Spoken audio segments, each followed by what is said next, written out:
অনেক দিন থেকেই আমার একটা পাহাড় কেনার শখ, কিন্তু পাহাড়কে বিক্রি করে তা জানি না। যদি তার দেখা পেতাম, দামের জন্য আটকাতো না। আমার নিজস্ব একটা নদী আছে, সেটা দিয়ে দিতাম পাহাড়টার বদলে। কে না জানে পাহাড়ের চেয়ে নদীর দাবি বেশি। পাহাড় স্থানও, নদী বহমান। তবু আমি নদীর বদলে পাহাড়টাই কিনতাম, কারণ আমি ঠকতে চাই। নদীটা অবশ্য কিনেছিলাম একটা দ্বীপের বদলে। ছেলেবেলায় আমার বেশ ছোট্ট খাট্ট ছিমছাম একটা দ্বীপ ছিল। সেখানে অসংখ্য প্রজাপতি। শৈশবে দ্বীপটি ছিল বড় প্রিয়। আমার যৌবনে দ্বীপটি আমার কাছে মাপে ছোট লাগলো। প্রবহমান ছিপছিপে তন্ডি নদীটি বেশ পছন্দ হলো আমার। বন্ধুরা বলল, ওইটুকু একটা দ্বীপের বিনিময়ে এত বড় একটা নদী কিনেছিস, খুব জিতেছিস তো বাইরে। তখন জয়ের আনন্দে আমি বিহ্বল হতাম। তখন সত্যি আমি ভালোবাসতাম নদীটিকে।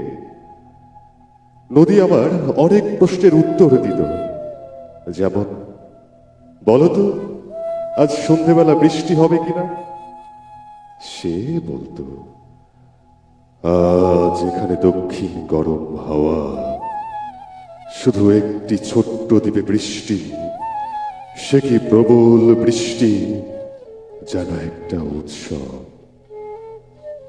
আমি সেই দ্বীপে আর যেতে পারি না। সে জানতো, সবাই জানে, শৈশবে আর ফেরা যায় না। তাই এখন আমি একটা পাহাড় কিনতে চাই। পাহাড়ের পায়ের কাছে থাকবে গহন অরণ্য। আমি সেই অরণ্য পার হয়ে যাব, তারপর শুধু রুক্ষ কঠিন পাহাড়, একেবারে চূড়ায় মাথার খুব কাছে আকাশ, নিচে বিপুলা পৃথিবী, চরাচরে তীব্র নির্জনতা। আমার কণ্ঠস্বর যেখানে কেউ শুনতে পাবে না। আমি ঈশ্বর মানি না, তিনি আমার মাথার কাছে ঝুঁকে দাঁড়াবেন না। আমি শুধু 10 দিককে উদ্দেশ্য করে বলবো, প্রত্যেক মানুষই অহংকারী। এখানে আমি একা। এখানে আমার কোনো অহংকার নেই। এখানে জয়ী হবার বদলে ক্ষমা চাইতে ভালো লাগে।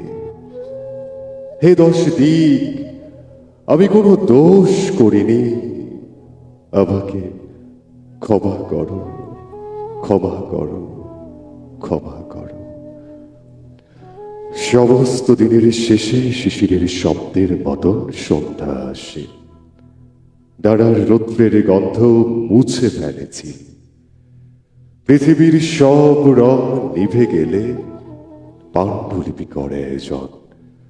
তখন গল্পের তরে জোনাকির রঙে ছিলবে। সব পাখি ঘরে আসে, সব নদী ফুরায়। এ জীবনের সব লেনদেন থাকে শুধু অন্ধকার, মুখোমুখি বসিবার। বনলতা সেন। ধন্যবাদ সবাইকে। চমৎকার। আমি বলছিলাম ফুলের মতো কাজের কবিতা পাহাড় এবং শেষের 4 লাইন জীবন আলো উল্লাসের লেখা।